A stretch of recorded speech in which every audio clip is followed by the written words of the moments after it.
अवस्था में बिस्तर पर पड़े हरीश राणा को सुप्रीम कोर्ट ने पैसिव यूथेनेसिया यानी इच्छा मृत्यु की दी इजाजत। सुप्रीम कोर्ट ने आदेश दिया है कि हरीश राणा को एम्स के पैलिएटिव केयर में भर्ती कर मेडिकल ट्रीटमेंट वापस लिया जाएगा।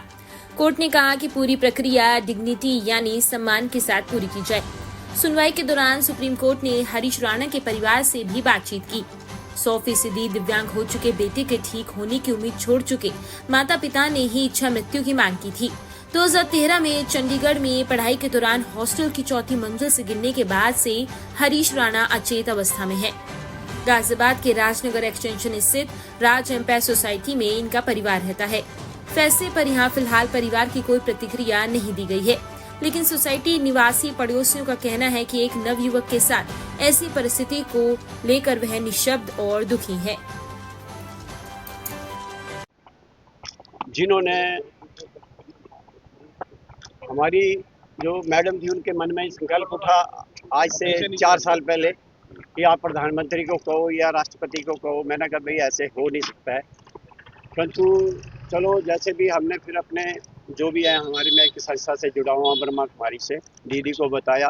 दीदी ने एक वकील को भेजा, मनीष जैन उनका नाम है, तो हाई कोर्ट तक गए, परंतु वो गलत चलो जो भी था अच्छा हुआ।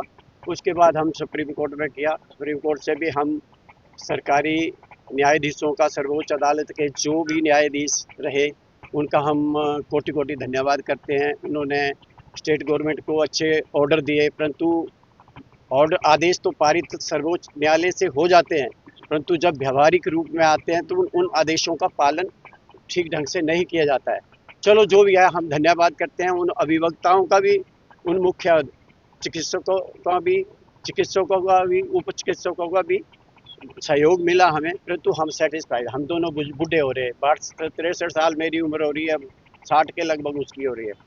न्यायाधीश ने तो बोर्ड बिठाए, यहाँ के सीएमओ आए, गाजियाबाद के आए, नोएडा के आए, मेरठ के आए, परंतु हमने बोले नहीं जी एम्स का बोर्ड बिठाओ।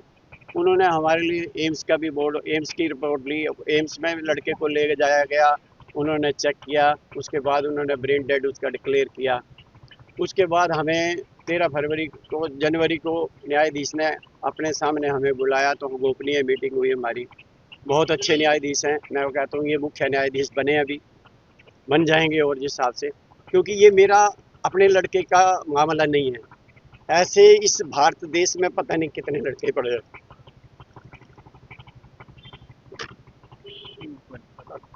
तो हम चाहते कि सबका भला हो, कल्याण हो।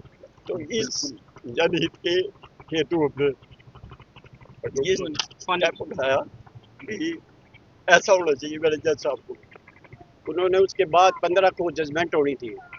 उसके बाद ये रूल जो इंडिया में आज लागू हुआ, ये 7 देशों में भी लागू है। जो आज ये लागू हुआ है, परंतु कितने लोगों का इसके द्वारा भला होगा। मैं एक पिता होने के नाते, आप भी बच्चों के पिता होंगे, कितना दुख होता होगा।